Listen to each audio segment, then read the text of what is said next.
What's going on, everyone? Welcome to Bourbon and Bullshit Podcast with some good friends, great drinks, and a little bit of BS. So grab a seat, pour up something neat, and welcome to the show.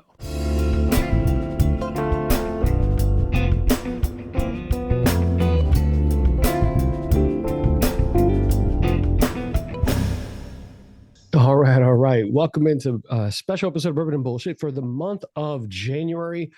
We are doing a supporter spotlight, and I can't stress enough how thankful I am for everyone who's either helped, contributed, followed, liked, subscribed, or our Patreons who are consistently every month saying, "Take my money, please." And I want to say I couldn't do it without you. So for the month of January, you're going to get a lot of time with some people that have been there from the beginning. Today we have Alex C. I don't know if you want me to say your last name. That's fine. Alex Cardona has been a longtime friend of the show, and actually a friend in real life. So really excited to have him on the show and to show him some love. What's going on, Alex? How are you? Hey, man. Thanks for having me here. Of course, man. So a little bit about Alex. I kind of want to give him opportunity to speak about it, but he's been a big follower of the social media and the stuff that we've done, even back to the days of Full Frontal Nerdity. Exactly. Alex, it's like, what brought you along? Like, what put you into even Full Frontal Nerdity? I don't know if it was because of our personal life, but yeah, what? Well, honestly, you posted something, you tagged Ken, and I was like, all right, G's doing a podcast. Let's see what's going on. And for whatever reason, I hit download all, and I'm like, oh, there's a lot. And I'm like, all right, cool. So I just listened while I was at work. And yeah, I became a big supporter, part of Patreon and all that stuff. Yeah. So definitely we do appreciate you, man, following us from there to here. And from day one, Alex has been one of the people who has even answered some questions afterwards. Like we were talking about the liquid foamer for anyone who's a vegan who didn't want to have egg substitutes when you make a whiskey sour. I was like, I don't know what this is. And he wrote me like a week later. He's like, that's chickpea juice or whatever. What? Yeah, exactly. Yeah. I'm like, what are we talking about? I'm listening to this and I'm like, should I say it? This is like 4 weeks ago. I don't know. Anyone listening at home, yes, always send me the message. There are straight up times that I look forward to those moments to know that someone watched or listened. I was like, oh, that's cool. That's dope, man. I appreciate it. Like very different kind of vibe and show, but we'll get to there in a second. Alex, like giving everyone the opportunity to tell us their origin stories and talk to us about them. I know that you put your Instagram as aspiring chef and a couple of things. So tell us about you, where we met, and just kind of who you are as a human being, man. Well, origin story would be we met at Walgreens. Mhm. Our eyes locked. We knew it was something. That's Yeah, it's over by the infamous 3303, which is now defunct. And yeah, Thank you so much. yeah, it's from there at a store level at that location, you have to have thick skin because if not, you're not gonna make it. And I think I was there before you. Anyways, I was just, You're there before. And so, like, when you came along, honestly, it was a breath of fresh air because I was like, Lord, all these people are just like so cutthroat and they're trying to do this and do that. And you kind of just went like, hey, I'm gonna treat you like a person. I'm gonna treat you like I would like to be treated. I'm like, all right, cool. I can vibe with you. And then from there on, that's pretty much how it is. Whenever we look at the schedule, I'd be like, who's it? Who's it? Who's it? Who's it? Are we closing? Are we closing? Yeah, it's gonna be a night. And so yeah, I did everything at a store level, under management, and then I headed out to the pharmacy, and that's where I met the rest of the crew. That's dope. Yeah, one of our friends, and she's been on the show, the nurse Amanda. Yeah. She was part of that store too. So for anyone who's ever wondered if trauma bonding is real, it really is. And it lasts forever. Like your friends forever. Like you could still be mad about some shit that happened 10 years ago. Remember that time this motherfucker did this shit? Yeah. Yeah, and you touched on something kind of funny because I think everyone goes through it in their like real everyday job life. As you look at the schedule, like who the fuck's closing? Yeah, Fuck this exactly. guy, Greg. I don't want Greg here. What the fuck is going? Yeah, yeah, You can always like tell the kind of night it's gonna be when you see so and so's here, so and so's here. It's like, oh, this motherfucker was has some drama in their life. I don't want to hear about him and his goddamn angry life. Or people like everyone's vibing, everyone's on the same page. Shit yeah, gets done, but yeah. When you have that core group, and it doesn't matter what's gonna happen. At the end of the night, it's gonna be a great night. Because either everything happens, everything flows, or if it's like the most disastrous night, you can just kind of shit talk. you can You laugh can, about it. You can have yeah, fun you the can, whole time. exactly. The chisme everywhere. You're like, did you see that lady that came in? This is the third time I've seen her with like three different people, and so all that stuff. Like once you know your crew, you're good. And so glad we had those times. It was a lot of fun, man. There were some crazy stories. So not to get too into the weeds, well, actually, I think it might be funny, but we were in a predominantly Hispanic area Yeah. that would yell at you if you looked Hispanic and never spoke Spanish or didn't want to speak Spanish. Like they would bring you in food, everyone like hugged and kissed like old school barrio Hispanic shit. I'm like, what is Yep. going on? It's not anywhere near what you would imagine corporate America to be like. Indeed. That being said, the staff is great. There were some funny moments, but we all got along, and it just reminds me of those times when when you had a boss that just was shitty, and Yeah. every day you're just like, oh fuck, Yep. and everyone just kind of became like you had this unspoken language of like kind of stare at each other, make that eye contact. Do you hear this bitch? Or do you hear Yeah. this dude? Or do Yeah, you You're hear just this you're just motherfucker? scanning the items and doing. Mm-hmm. Mm. Mm-hmm. Yeah. But in that story, you would get a lot of crazy situations and stories. It's weird. I don't want to go into it too deep, but it was a lot of fun. Yeah. Would you kind What? of not to maybe, I don't know, trigger No, warning or anything like that, but were you there when they found the dead body? no, but now you're going to tell us about it. Okay. All Okay, right. So go ahead.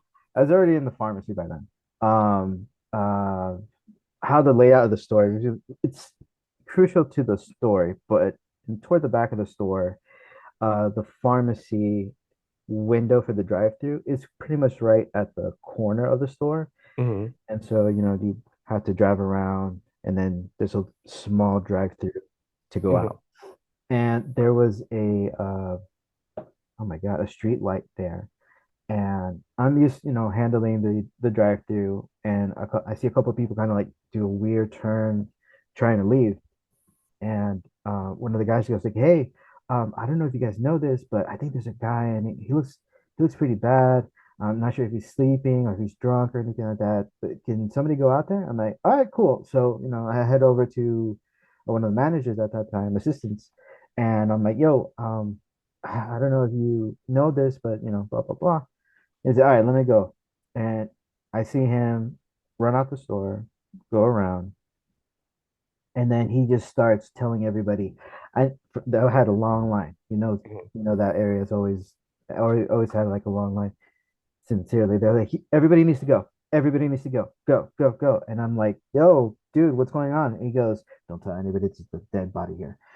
And yeah, How could you not tell anybody that? How could I just say, hey, what did he do? Put cones around the body? How? no, he just stood there and he's like, Alex, I need you to go call 911. Tell them there's a dead body over here, but don't tell anybody else. I'm like, okay, cool. And so I'm like on my phone. They're like, what's going on? It's like, it's an emergency. And I'm like on the phone. It's like, hey, yeah, I'd like to report dead body. Gave the address and stuff like that. And he's like, pharmacy's closed, all that stuff. And so like anybody who needed to pick up, they came Mhm. inside, but he was out there. And yeah, That's apparently, unofficially, it was a dump. Yeah, someone dumped a body there and dipped. someone dumped the dip. Oh my God. I did Yeah, not know that. yeah, How did I not know the story of the dead body? This is crazy. yeah, and yeah, like that manager took a week off after that. He's like, I'm not dealing with this. Bye. And yeah, it was trauma bonding, right? Yeah. Bro, I knew crazy stories about the one of the employees there dropping his pants and giving himself a shot because he was like freaking out about something, having a panic attack. Yeah, I heard that too. Yeah, but that was another one, but not the dead body. Here no, no, yeah, that your story wins. Yeah, How the hell did they end up finding out what happened outside? Like who it was? Like was he like, oh, part of the like gang or nah, like yeah, like from the details of that, they said was it was a dump. They didn't see any forensics anywhere else.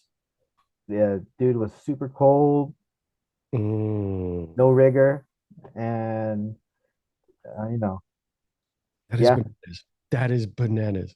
yeah. And apparently, like people did see them since like the morning shift, Wait, but they wait. People were driving around a dead body all day. all day. They didn't know who they did. It's La Costa. Oh my god, I forget how much the hood is. How the hood is. We don't just talk about nothing. Yeah, It's a lot of mama business. It's a lot of mind my business. yeah, yeah, God damn it. yeah. That It's is like, hey, that dude's he's just chilling. He's not hurting anybody. Not my business. And they keep on going. Yeah. that's not okay. It's not- Oh my God, that's fucked. Oh my yeah. God. I hope that there's some closure at the end of that because that is scary to Yeah. just. Yeah, me too. It's a fucked up thing. It's like if you're ever getting assaulted or whatever, you have to. It's more likely to get help if you yell fire Yeah. than if you yell that you're being assaulted or attacked or anything. That Yeah. is kind of dark and fucked. Shit. Yep. Okay. Okay. Yeah. There you go. Any other wild stories that I'm not tribute to your time in retail pharmacy? I mean, honestly, um, that's like apex. Everything else Mhm. has been, they found drugs, Yeah. like obviously not the pharmacy kind. Mm. Yeah, they found that people just not understanding and getting mad and Mhm. want to throw hands. Yeah, yeah, Yeah, yeah. I had a yeah, shoulder tackle somebody for one time, and so like full disclosure, this is well before like, hey, softly approach people, soft stop. For any of you who've worked in retail and understand that, at some point we shifted over to like, hey, let's approach everyone calmly, patiently, blah blah blah, yeah, and it became like like everyone shifted to be more safer for the team members and safer for everyone. Which, hey, I'm not mad at. I'm very happy that we did and we shifted there. The totally. problem is that back then, motherfuckers would fuck around and would have to find out.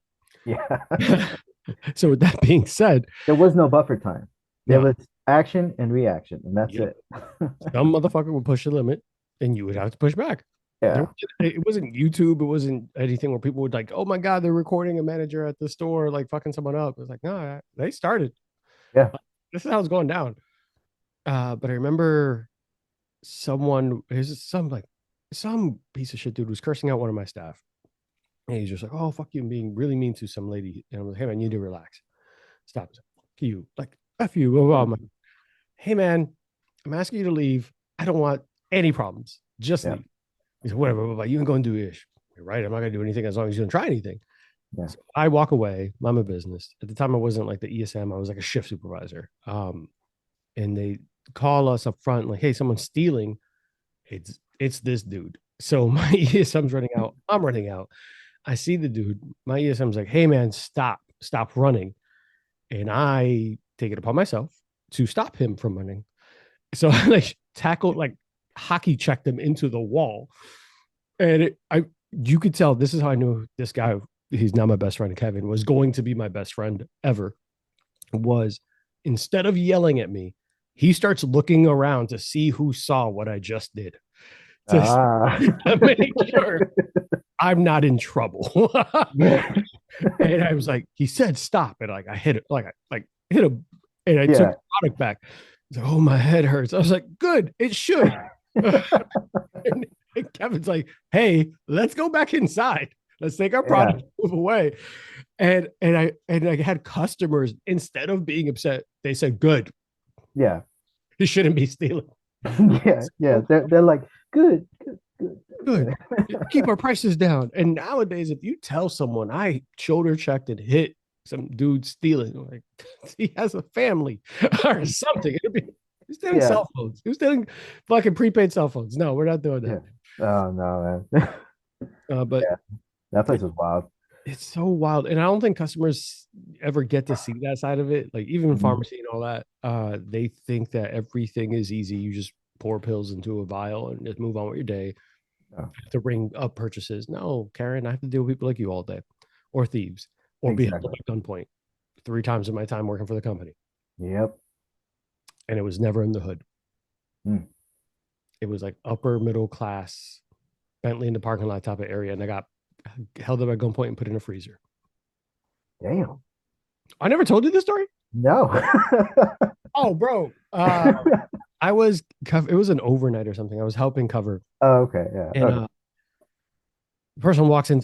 I was setting my cashier to go to break. She's like, "Oh, when I'm done sweeping, I'll go." Cool, bet. I'll be up here covering. So, at the corner of my eye, I see the front door open, just because those automated doors. Just assuming it's a regular customer. That's all. Hey, turn, dude in a ski mask, with a sock over his hand and a gun pointed at my face. Hey, man, relax. Like, who else is in the building? I don't know. It's 2 a.m. It's me and the pharmacist. I don't know. He's like, don't be smart. I'm answering your question, my dude. Yeah. And the unfortunate thing is I was slick. Like I was a slick mouth dude. I was probably like about 20, 25, 26, 20, like still thinking I'm invulnerable from everything. I'll never die. Right. So I probably shouldn't have been talking to this guy with the gun like that. But, he sees our cashier. She starts bawling. Hey, so-and-so, relax. It's fine. We're fine. Keep the gun on me. Says, don't be talking for me.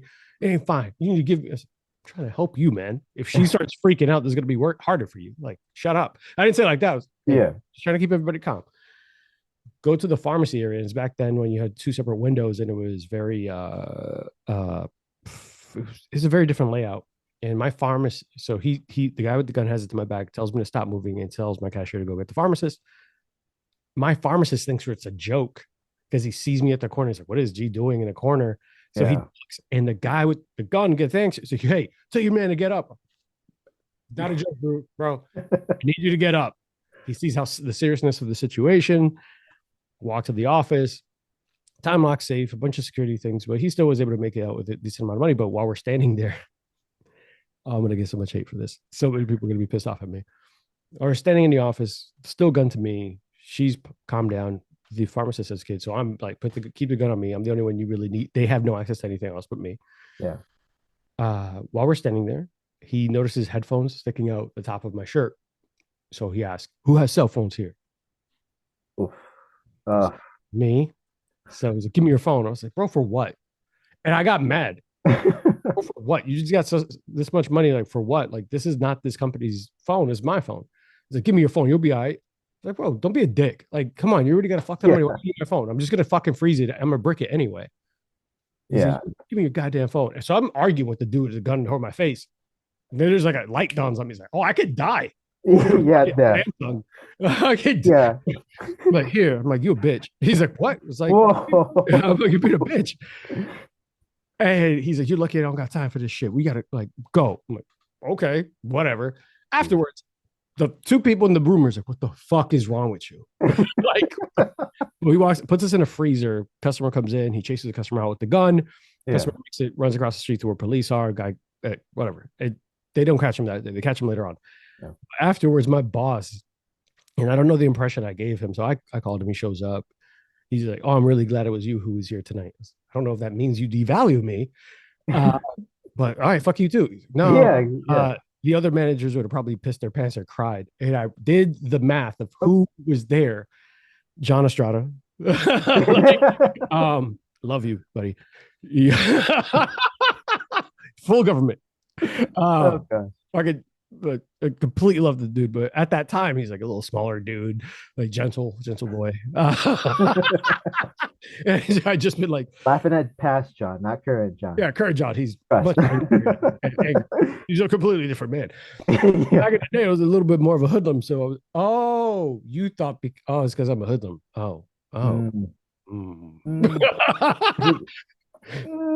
That's Okay, fair. yeah, It's fair 'cause that was like at that time the third time a gun's been pulled on me at work. And I was like, that's fair. yeah. Probably the most experience with weapons being put in my face, which is a bad thing. I mean, like, what's the saying now? It's like if I had two nickels, I Oh give yeah. nickels, but it's kind of weird that I have two nickels because of it. Hmm. Yeah, yeah. Hey, is three a lot? Depends. Dollars, no. Guns in your face, yes. Yes, Yeah, definitely. more than it should. But yeah, man, for those who don't know, like that trauma bonding, that those kind of like locations and all that, there's a lot of stories. We've done full episodes on bourbon and life after retail, and didn't even touch into like the scariness of those opportunities, those work environments. But Yeah. you've come a long way since that though. Like you've changed careers, and you did have a brief time pursuing career in culinary. Yeah. So tell me about that. Like how what was that transition? So, I went from retail to pharmacy, and then from pharmacy at a retail level, I got the opportunity to go into an on-site specialty. Mhm. Uh, so that really opened my eyes as to what a community really is, right? So from there, um, it was like I'm just eating all of this information, all that stuff. I cook at home and all that stuff. And it got to a point where I saw how fucked our healthcare system pretty much is, Yeah. in which, you have cancer patients who are surviving on, $500,000 medication a month. And it's because of their insurance and charitable foundations and all that stuff that they're able to get it. However, if they don't have any of that, what are they going to do? And so I got tired of telling grandmas, sorry, we can't help you, you know? And Mhm. so, like, after, like, That's I don't heartbreaking. know, yeah, after like It's the tough. fifth, Yeah. yeah, after like the fifth time, um, you know me, I barely took time off while Mhm. working. Um, I took all my PTO and I'm like, I'm gonna go home and I'm just going to reevaluate my life. And as I'm like, you know, thinking, processing, what am I gonna do? I'm just freaking the bear in my kitchen, just boom, Really the next thing over, the next thing. I'm just like feeding my family, and they're like, Alex, you need to stop. We're getting fat. And I'm like, I'm going through things. process. Yeah. Yeah, I'm processing all of this.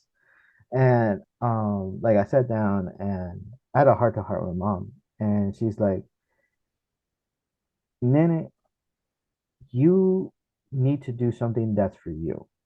And if you can't find that out, you got to look what you're doing to help you kind of cope with everything. And I'm like, well, I'm cooking. And she goes, why not go to culinary school? And I'm like, uh, culinary school, but yeah, she talked me into it. Um, that was in October of 2014. Mhm. January of 2015, I enrolled in Le Cordon Bleu. And so I would continue working in pharmacy, and then I do nights in culinary school. And yeah, a year and a half later, I was in my externship, jumping from kind of place to place and seeing real life uh, chefs in person and um, kind of rub elbows with a couple famous chefs here and there uh, just to see how they work. And yeah, that was a good transition in my life. That's dope, man. Like, was there a dish or anything that you made for your family that either you or them were like, there's something here. There's something. So yeah, so like besides the typical Hispanic stuff like Yeah, penne, of course. arroz con mandule or something like that. Um, The stuff we're born knowing how to make. exactly, yeah, yeah, yeah. It's in the DNA. There was oh my God, a torta española, which is kind of like a quiche Hmm. in a way. So you have potatoes and quiche, but with potatoes. And so I was fucking around.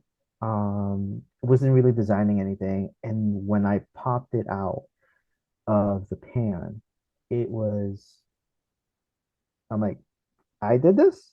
I did this, and like it was just like I put it on Instagram. I think it's an Instagram on Facebook or whatever, and people were like, "Where did you go?" And I'm like, "At home. I did this," and they're like, "You did this. I did this," and I was like, "Okay, so there is something there that I can probably nurture," and so yeah, that and when you have somebody come to visit and they eat your food, not just once or twice, but like they keep going back for more. And then they tell you on the side, hey, I have a party on this date. Can you make me this? Okay. That says I'm not I'm show offy person, you know me. I that says something. That says something like, hey, maybe I can harness what's kind of there into something more focused. And yeah, that actually happened to me. And I was like, cool, awesome. And That's so he's like, you should do catering. And I'm like, I have no idea how to cater. I just do the things. So, so yeah. yeah. That's awesome, man. You see, like that, and it's not like a show offy thing, but if you did it, flash if you got it, I guess. I mean, there's not wrong with it. Why would you not be proud of what you did? Yeah.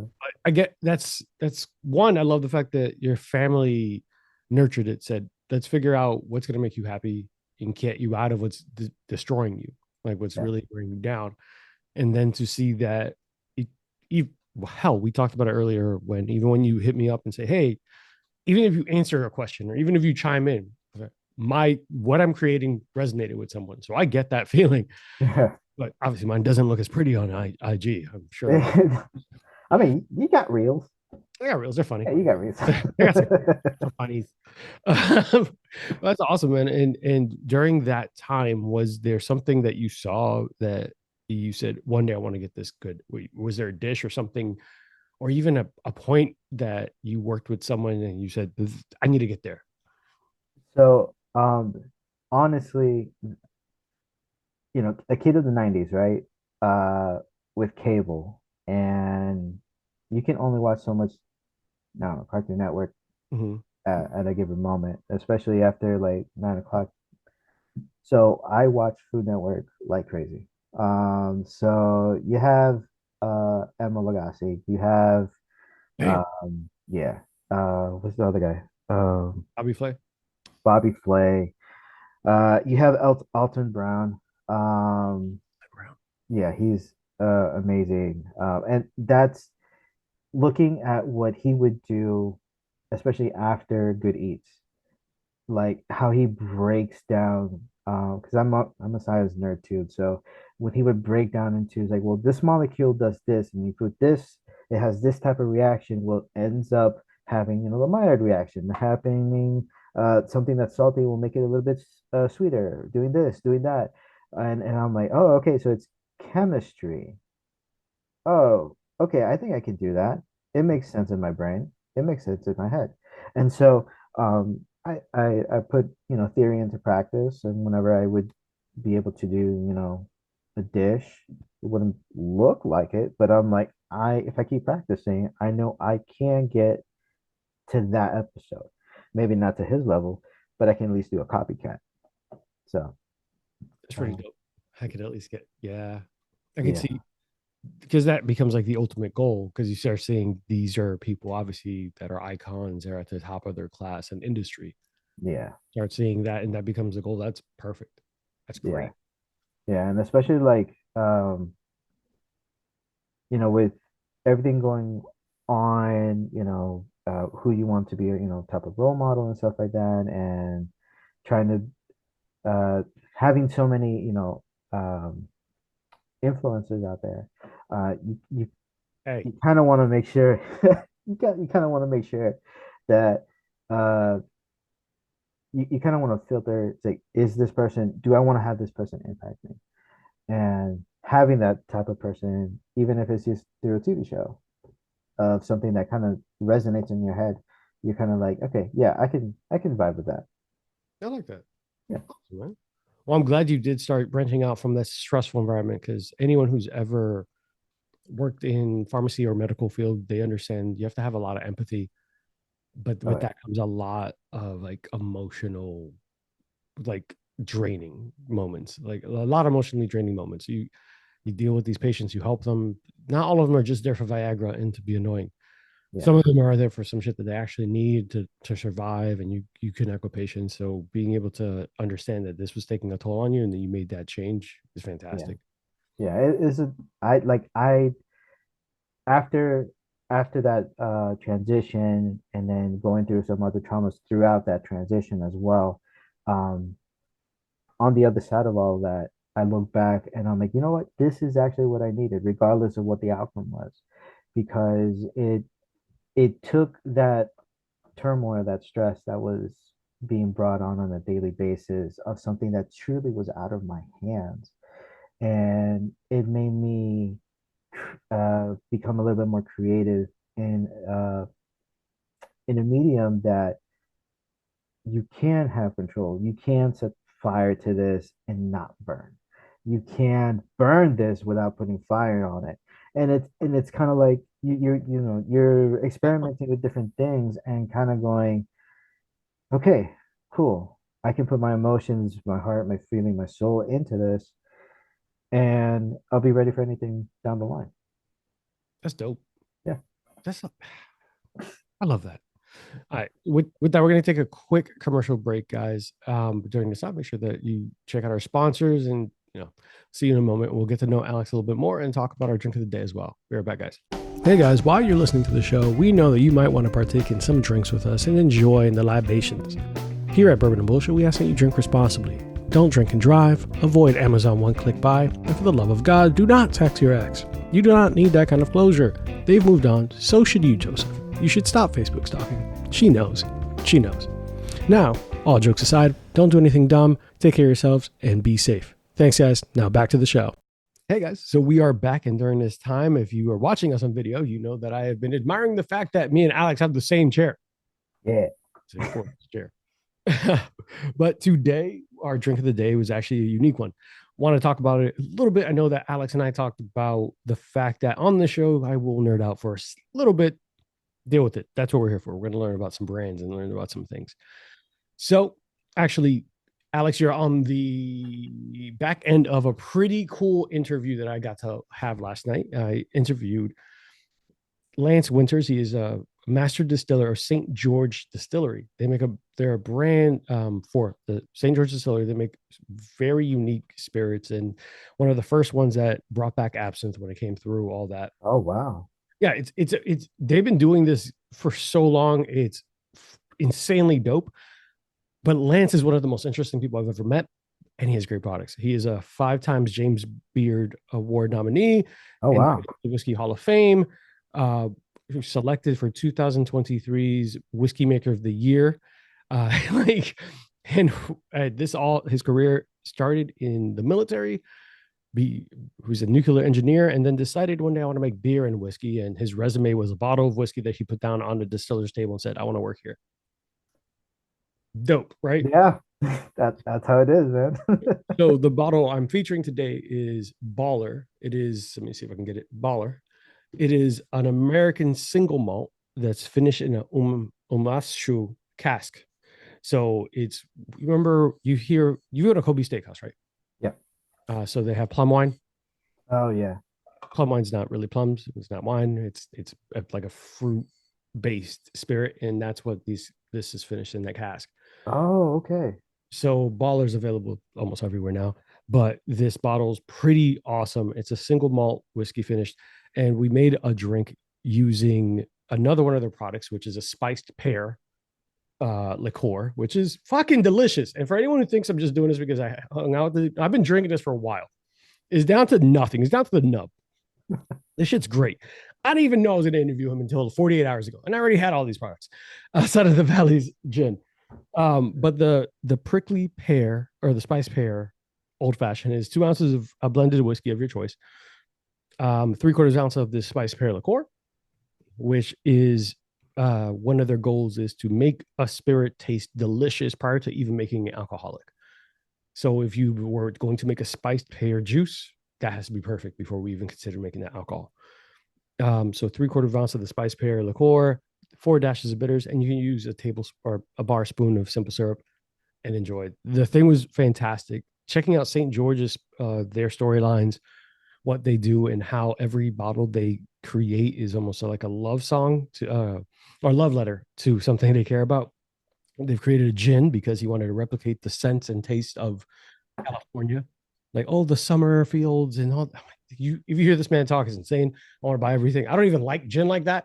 I enjoy gin, but it's not something I'm chasing after. But they are able to do be themselves unapologetically and really great products. So featuring the distillery and their product on our drink of the day, definitely worth checking out. I know that Alex isn't drinking right now with me, but I will tell you all the drink was fucking fantastic.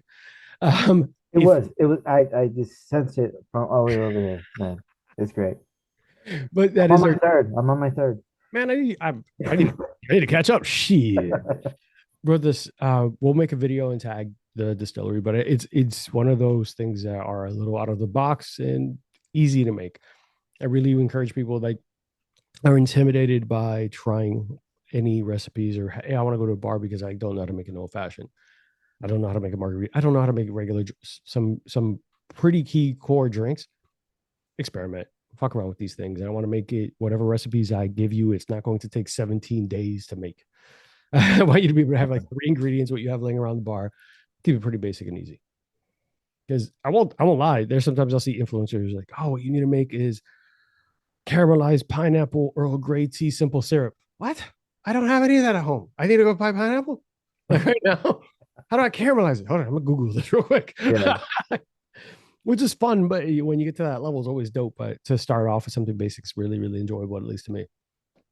But that's our drink. So I want to ask you a little bit more about your culinary journey and what you've throughout this time. I sent you this was during your time getting into the culinary industry, what was your standout restaurant or meal? Like what you when you said you rubbed elbows, you hung out with some people in spaces that were really, really top tier. What was a story or something you're like, holy shit, this is great? So, um, let's see. I did I did my stage at Emerald's right after culinary school. Mm-hmm. I did at Chop Chop. Um, Anybody out there, Chop Chop recipes. It both Emerald restaurants shut down prior to COVID, but um, yeah, I worked on both of those lines, and but prior to that, while I was still in school, during one of the oh my God, the Disney event, Food and Wine Festival. Yeah, it's Um, yeah. yeah, I was just like, I what? talk about drink around the world, but I know it's supposed to be for food. Exactly. They're like, hey, we need hands. And so I'm like, all right, let me just go a weekend that I know that I have off. And so I'm in the back. You have the chef of Twitter back then in there. You have I think like a Verizon CEO who happens to also be a chef. And like you have a bunch of these like high profile chefs just back there, not barking orders. They're being, very uh, uh, civil into everything because they know they're students. I was in my 20s, but I had like high school kids right next to me just trying to do their best, and they're like, "We're trying the best we can, chef." And so I'm like, "Okay, cool, whatever." And then night of like the big party that they have, which it was like in a very exclusive place. You have VIPs all over the place. Um, I just not bumped. It's just I was just carrying things, and I turn around, and there's like Iron Chef Cat Cora, and Oh, right there, and I'm like, "Hello, chef. Thank you. I'm not worthy." And then I just beat it because like I had a bunch of stuff in my hands, and I'm like, I would love to have your autograph. I would like to take a picture of you. Um, but no. And so yeah, it was just fantastic when it comes to that. I never met Emerald while working at his restaurants. There were I met this kid though. He was pretty chill. hmm. I think he's a part of the Emerald's Empire, if you will. He's one of the higher executive chefs now. Emerald So Empire. I love I that. mean, hey, Yeah, you're right. that's what it is. He built the fucking empire. Yeah. But yeah, it's just when you have like these like I was saying before, these influences suddenly become real life and they're in front of you. You just, gotta remember, work mode. Yeah, chef, how you doing, chef, all that stuff. And so yeah, they were pretty chill, some VIPs are gonna VIP, but for the most part, Some VIPs are going to VIP. They're going to be obnoxious. yeah, yeah. But for the most part, pretty much anybody who I've just happened to work with and stuff like that, they've always been like tips. Hey, you're doing this wrong. Don't do this. Don't do that. But yeah, it's pretty been. It was an experience. That's dope, man. What was the best meal or dish that you tried during that time? So so during that time, Mhm. because because of everything that we were doing, um, well, hang on. Now that I think about it, Ooh. yeah, because I had something pop up, but it was way after my culinary time, and I'll talk about that in a minute. But um, at Shoutout, there was a Jesus, what was it called? It was oh my goodness, my mind is blanking. It was a blackened scallop with a brown butter beurre blanc, and it had sweet potato gnocchi. Ooh. And so, and it had Potato like, gnocchi. I've never heard that. yeah, so like, how gnocchi is like potatoes and all that stuff. So it's just sweet potato, and they would add a potato for consistency and all that stuff.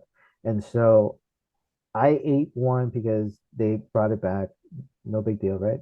And when I tasted it, I'm like, I'm in love with this. I would love to try and recreate this as best as I can. And I failed personally because it's just like the person who had done it uh knew exactly what to do. And so it just takes time and practice. And every time that I've tried to do it, I've tried to do it like on the fly, and it's just not, it wasn't showing up for me. But yeah, during that time, that was the one that would be in my repertoire to trying to recreate, Mhm. but it's there.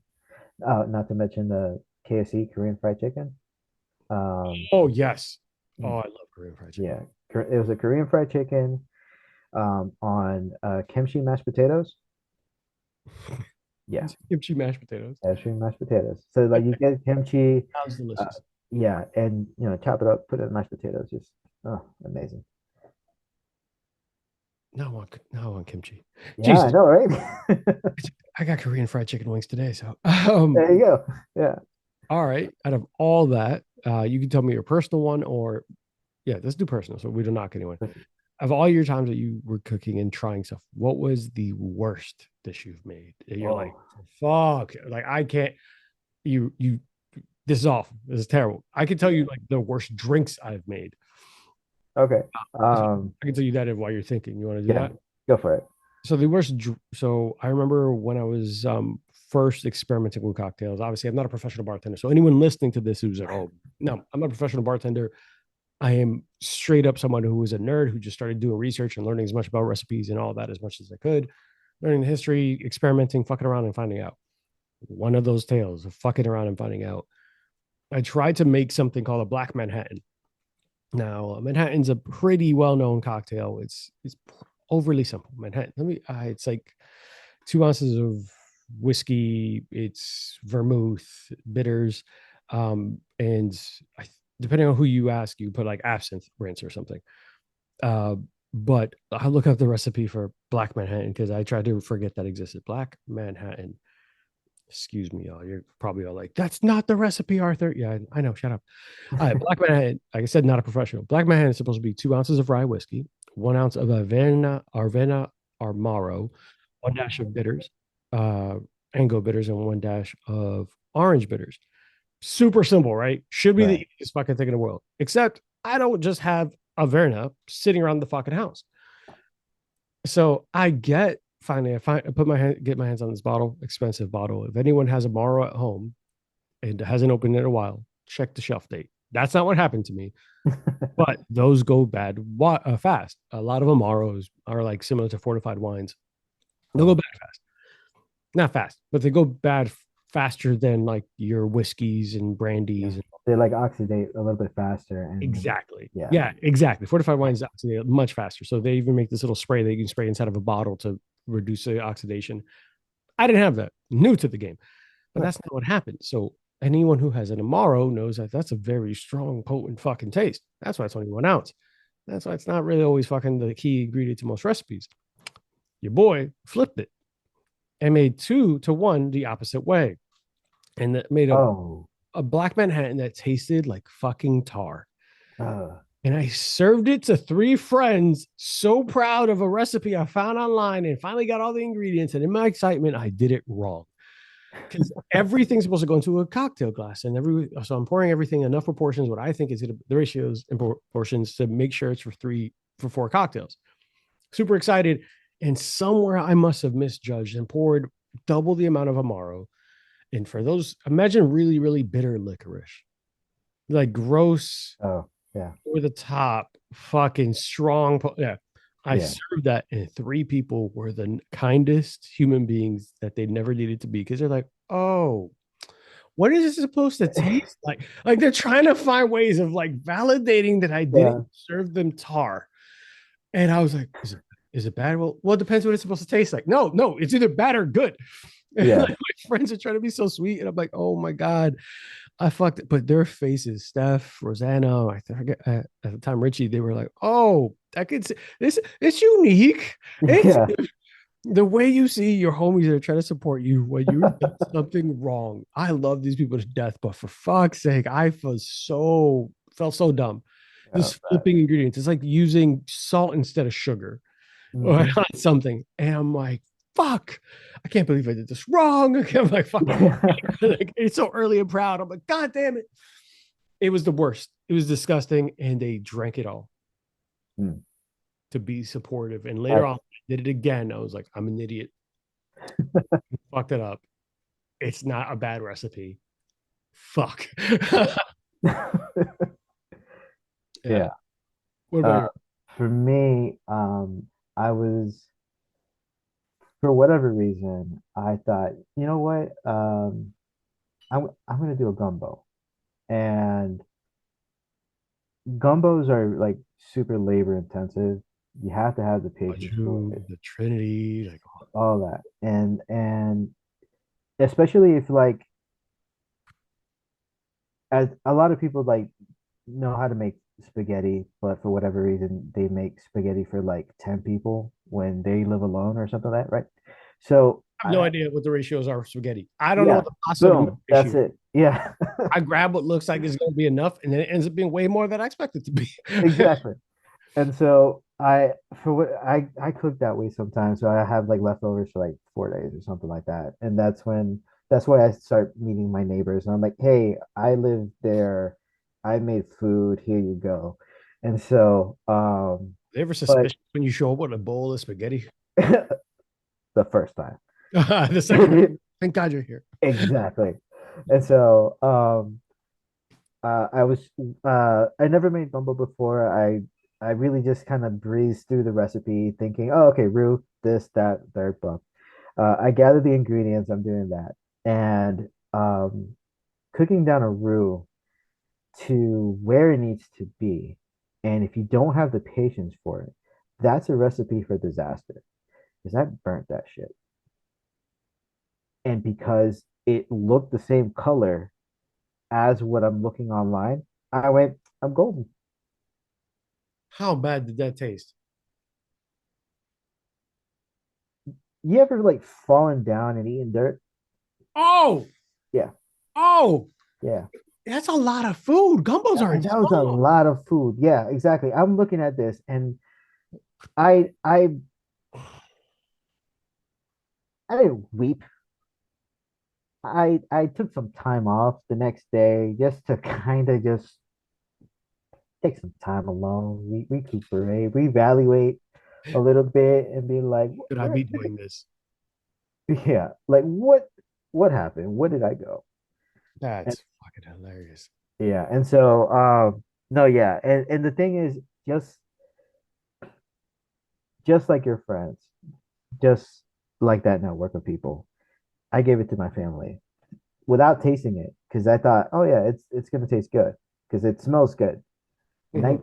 and I plated them each just a small bowl, and they're like, "What is this?" It's gumbo, and they're like, oh, "Okay, is it spicy?" It's like it's not supposed to be.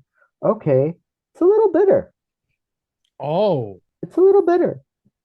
And then I'm like, and my what's it called? My acid reflux is acting up. I really can't do anything else because I'm dually sausage, right? And they're like, oh, yeah, it's fine, it's fine. And they're trying to be kind to you. They want to be supportive and all that stuff. My sister comes along and she goes, "Ooh, something smells different." All right, and she goes, "This is not good. But if it's supposed to taste this way, I will eat it." And I'm like, what do you mean it's not good? Anything? I tasted it. And I'm like, oh my God, people don't eat it. Don't eat it. I'm like grabbing it from their hands. Um, but yeah, the fact yeah, that your sister had to be the one to step in, like, listen, Alex, mijo, yeah, pretty like, much. it's not the way. Yeah, I tried it again. I did have like the day off that day, and I just made sure that everything was going to be exactly how it's supposed to be. I had the patience for it. I even tasted the roux right before. It's like, okay, this is not burnt or anything like that. And then the second time around, it turned out a hell of a lot better. But Good. yeah, So gumbo is back on your options of things that you make for people now. I mean, it's in the back of the menu, but That's what I hear. yeah, I'm but not. like, I'll do it, but you're gonna really want it. So that's it. Listen, you're far, but I would take gumbo. Okay, You're handing out gumbo. I'm taking gumbo. okay, okay. Far as hell though. All right, guys, we're gonna take a quick commercial break. Keep the lights on with the people who pay our bills. We gotta pay them some homage. And when we get back, just talk about a little bit some show notes and any times that Alex has wanted to yell at me over the radio. Be right back, guys. Sponsor of Bourbon and Bullshit, Big Bang Boom Collective is Orlando's burlesque and cabaret entertainment group, comprised of Midnight Fables Cabaret, Big Bang Boom Cabaret, and Foxy's Den. Follow us on Instagram at Big Bang Boom Collective, or join our VIP email list for info on upcoming shows by visiting www.bigbangboomcollective.com. All right, and we are back. Guys, if you have not done so already, the wonderful Aurora Fable and her team of the Big Bang Boom Cabaret actually won for Orlando Fringe, so the best international show. So they are actually going to be performing at the Plaza Live for the Masquerade of the Red Death Ball, January 25th. Tickets are available on Eventbrite, and it's going to be a full-fledged ball. They're going to perform. Everyone's asked to, dress nice accordingly. There's going to be actually dancing. There's going to be wine. There's going to be spirits, drinking. It's going to be an actual party based off of the Masquerade of the Red Death from Edgar Allan Poe's 1842 Gothic short story. So for all of you who've watched Follow the House of Usher and say, this is such a creative, great idea. It's not, but it's a great idea. It's not creative. It's not unique. It's creative spin, but it's not. If you want to check out what the original was, the OG was in our beautiful rendition or their beautiful rendition. I don't put on any kind of makeup or do any of those dances. No one would show up. It would be terrible. Definitely check them out. The Plaza Live on January 25th. Tickets are starting at around $15 for just general admission, but it should be pretty packed. All the way up to if you want to be VIP and hang out at the front tables with us, prices vary. Go check them out. Let them know Bourbon Bullshit sent you. All right. So outside of that, Alex. So how many times? Because I think we've all done this, and it's not necessarily anything unique to this show, but I have listened to more than one podcast, and I've won it or radio show. I was like, no, this is the answer. When people are struggling to know the answer to something, or someone says something wrong, it's like that's not right. Like, Yeah, has there been a time or moment outside of the chickpea juice where yeah. you've been listening to the show that you want to jump in and say something? It's like, listen, asshole, or anything. I mean, there was. like to correct, there's been very few times I'll be Or just honest. even chime in. Like, I Yeah. wish I could have an, show my And opinion on this. yeah, I'm just happy that, fact checking is a thing. And it's live. Oh, you hear me do it live a Yeah, lot. exactly. And because it's kind of like I've seen other podcasts is they're saying like, oh yeah, red's a kind of a green color, and it's like, what? No, it's not. And so like, because they're just talking out of their ignorance, which is not their fault. It's not their fault. They just don't know, and so they're trying to make things work. But what one like memorable moment too that I do know that I have was oh my God, I think it was, I don't remember their name, but it was like the Chef's Table episode Okay, yeah. with Brian the Sherry. omakase and Yeah. yeah. Yeah. So hearing her and her husband just talk about the experience, not just the experience, how it is, how it's supposed to be cooked, how is this, that, and the third. And I'm thinking like, wow, that's so much knowledge experience that I'm I'm straight up thinking I'm like, I want to ask them straight up. It's like, hey, why don't you do like uh Bourdain-esque uh YouTube short at least? Go around downtown Orlando to these new places that are popping up Mhm. and just talk your knowledge, talk your experience and all that stuff about these specific places. Cause yeah, it'd be tight, and then do crossover events with, your boy, G, with, like you're doing right now with the courtesy and all that stuff. And I'm like, that, that's definitely an opportunity, especially as somebody who lives in that same area. Yeah. And but yeah, it was and then obviously whenever Amanda. yeah, yeah, that's literally what it is. I, Yeah, I figured it was gonna be that one. yeah, there was a time where they're just talking about what they go through as healthcare personnel and what they do and how sometimes people think that it's a service Yeah. and they're like, hey, I need to speak with your manager. And say, well, I don't have a manager. I'm here to save your life. Stop picking on that, please. Yeah, love that. And so I'm back in healthcare, COVID, hello. Mhm. And so I have to deal with that too on an administrative end. Because there's a lot of people going, hey, my insurance isn't covering XYZ, what's going on? And so you're gonna have to go, well, you're the one that picked up the insurance. I never picked up the insurance. What are you talking about? Let me speak to your manager. They're gonna say the same thing I am. I'm just letting you know what it is ahead of time. But it is what it is. Um, but You, yeah. you kind of connected with that one, especially thinking that, bro, we go through the same shit. First with the Brian and Sherry one, I think to your point, they have an extenuating amount of like experience. And Brian's also a very talented drink maker. They're Yeah. both wherever they that's one thing I appreciate about both of them. When they decide they want to do something, they do it to this is what I love, this is what I'm passionate about, I'm gonna do it right. And I respect that from people. Part of the reason why we brought them on. But Yeah. I thought the same thing. I thought having them run around and interview chefs and cooks and all that and do that food net experience and places to recommend and writing little articles and all that would be super freaking dope. So definitely shit. I might send them a message, be like, hey, we're thinking about doing this, like a blog or vlog and just creating content. So definitely. And yeah, with the Amanda Nurse episode, man, Yeah. that was a long, great episode. Like the Yeah. whole time, I'm like, yo, this is not fucking in my head. This isn't fucking Wendy's. This is the hospital. Yeah. Like you're not ordering nuggets. You're trying not to die. Sit Yeah. down and stop. Like, Exactly. and patients don't see it that way. It's fucked where now everyone thinks of it like a fast food service. So yeah, Yeah. and I'm Yeah. glad at least two of those really stood out with you. You're right though. Like I'm not your man. I'm not. There's no manager to tell me to save your life a different way. I'm saving your life. Exactly. They're like and like listening to both of them back to back. I was just like I'm in the conversation. I'm just like looking in the mirror. Is it? Yeah, exactly, exactly. And like every time it's like the shit story that they said.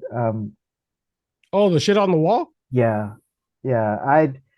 I did not have that type of story during my time in the pharmacy directly or in a healthcare system. I did have it at 3303 many a times, and exactly the same. It's just it was everywhere.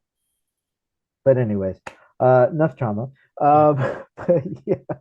But yeah, just listening to them and just kind of resonating with what they're saying was just um, you know during the pandemic and all that stuff, people were cheering the nurses, the whoever was part of those essential workers and all that stuff.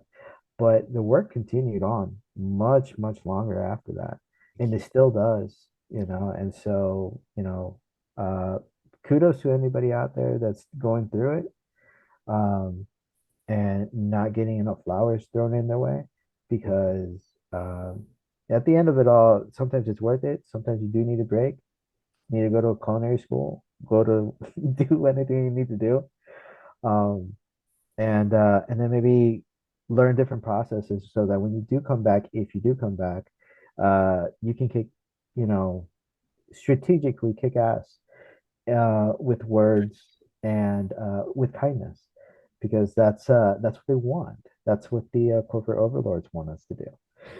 And so, yeah, Corporate overlords. yeah, Great. yeah.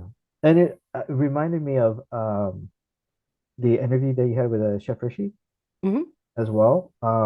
Because one of the big things that he said was about passion. Like, if you don't have the passion to do something, don't do it. In other words, if you're going to a line of work or a hobby, podcast, whatever, and anything that you're doing, you're just kind of half-assing it, you're not going to get to where you think you're going to go.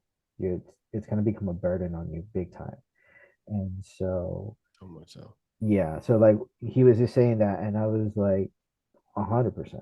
Like that is, if I was like one of those people Monday Night Raw, holding up a sign or whatever, I'd like find your passion and keep them going forward or something like that. Because um, you need to find your network of people that cares about you enough to let you know, hey, don't burn out, eat something, take a shower, sleep, Hmm. and then kick ass in the morning, because that's part of the whole passion project that is you. So yeah.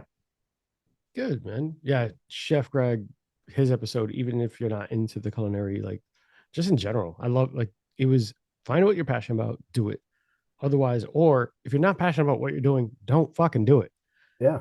If it's just checking boxes and clicking stuff, you'll never be satisfied and you'll feel like you wasted so much time doing some shit you didn't care about. Hmm.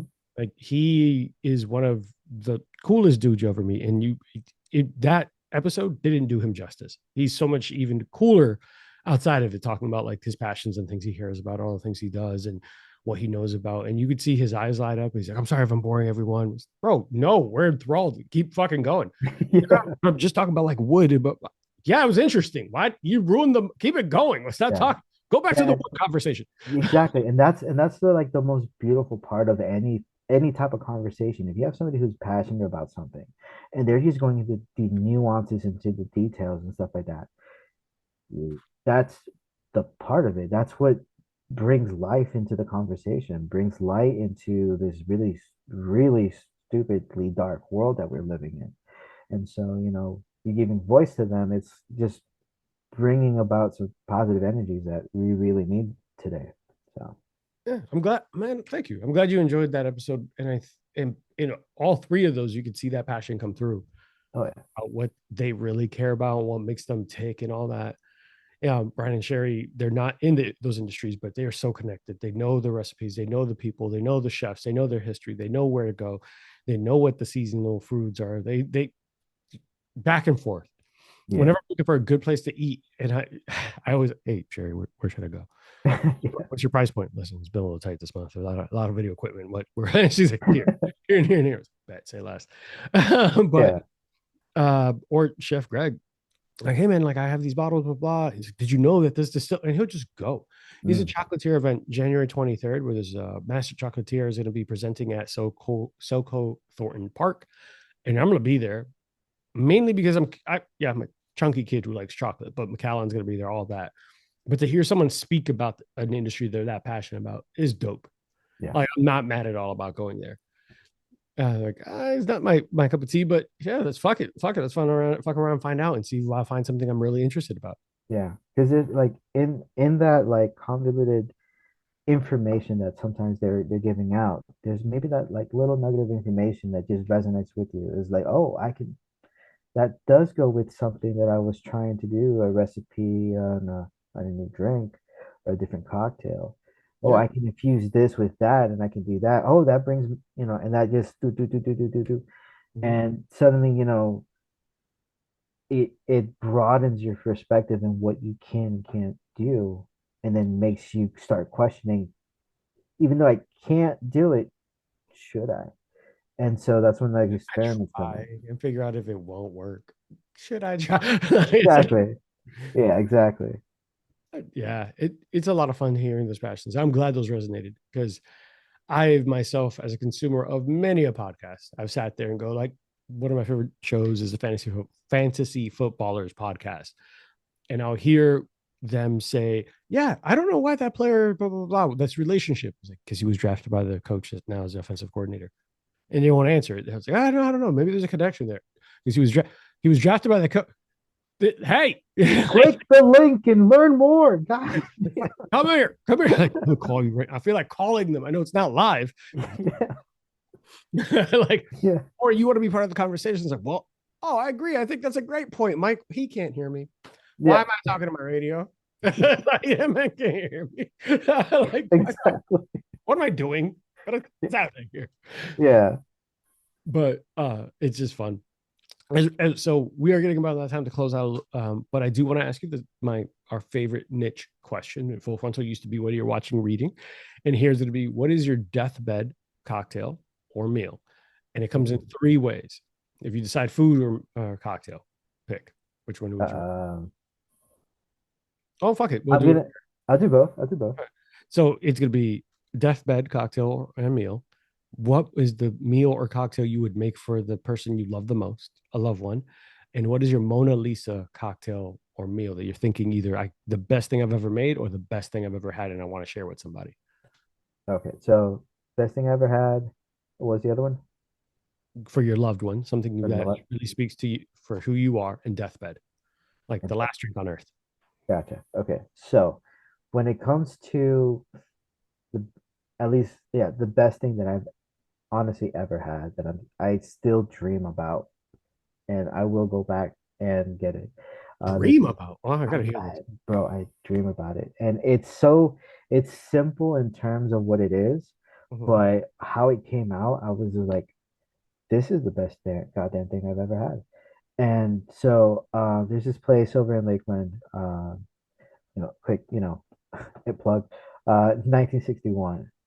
It's like it's a fusion place, Spanish fusion place. Really great bar. I took my mom for her birthday, and they're so kind, like coming in, they're so welcoming. And they had a ropa vieja that I don't I've eaten ropa vieja before. It's stewed beef in tomato sauce with peppers and whatever.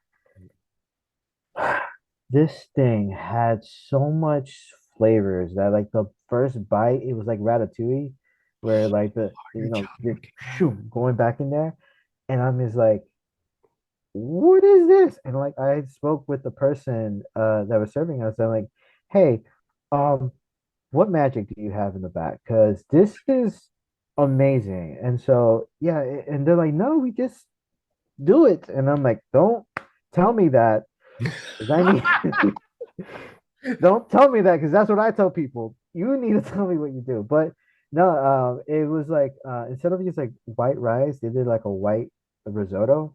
Um, Oh, yeah, so you have like a creaminess going on factor in there. You have the ropa vieja, just big chunks of like the sirloin that I used a spoon and it just like, that shredded right then and there. I didn't have to, pick at it. It was just so amazing. And then they paired that with it was a sour. I think it was like a lime sour or something.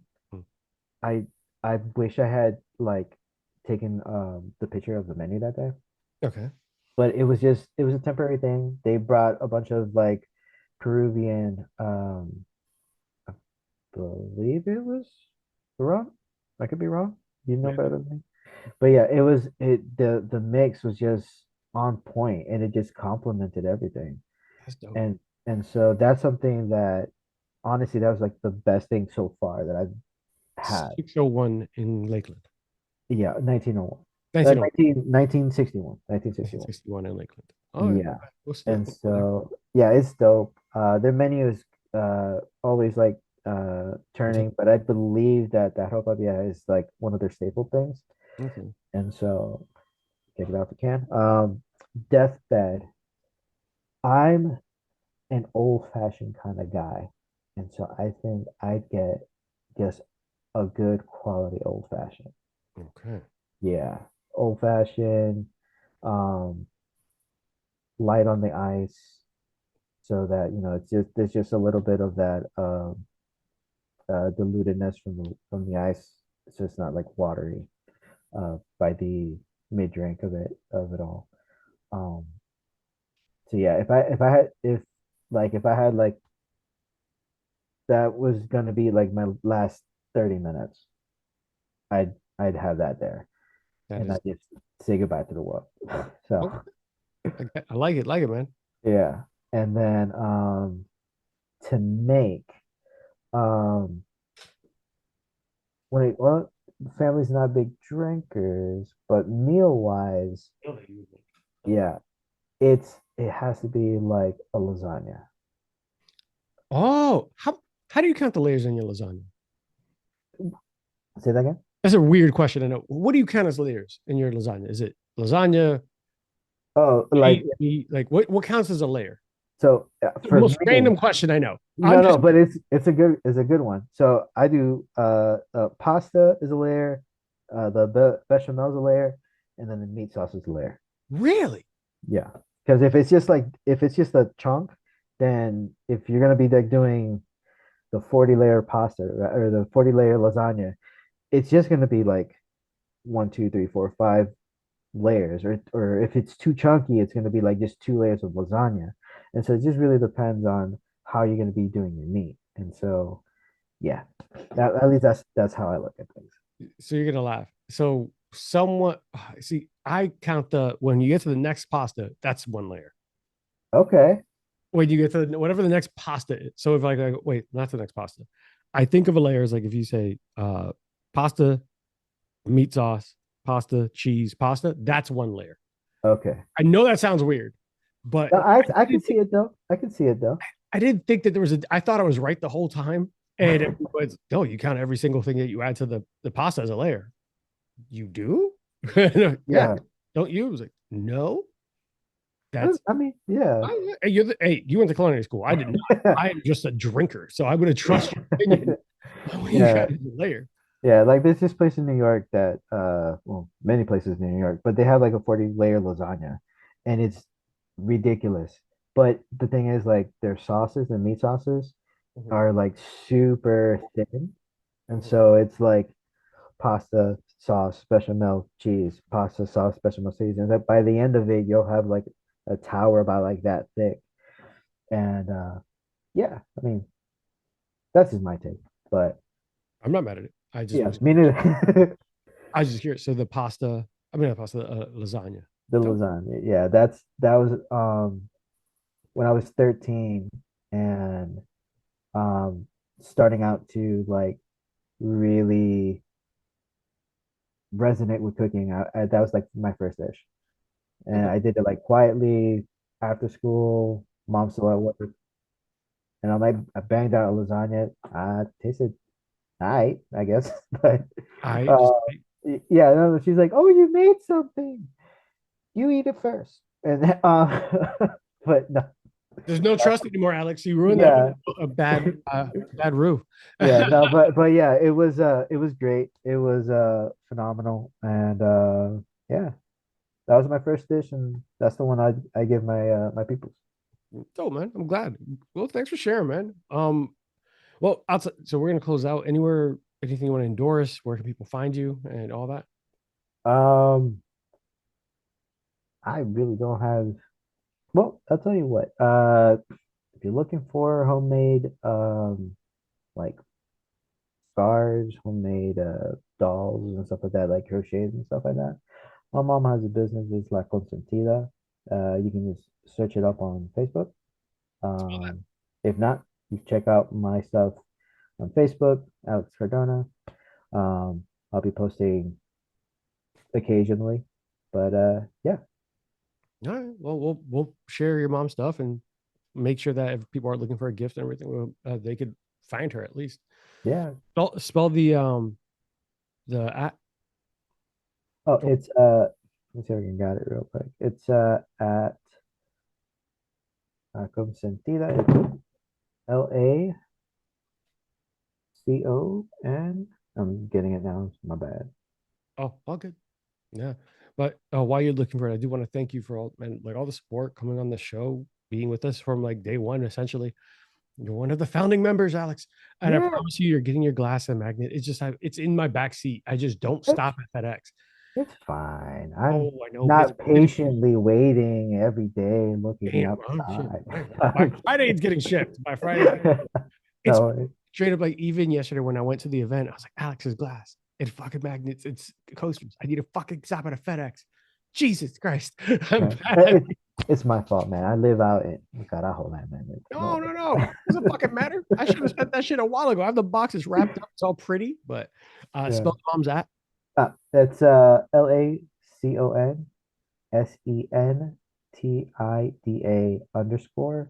_ Y mas. Nice, Imas. Yeah.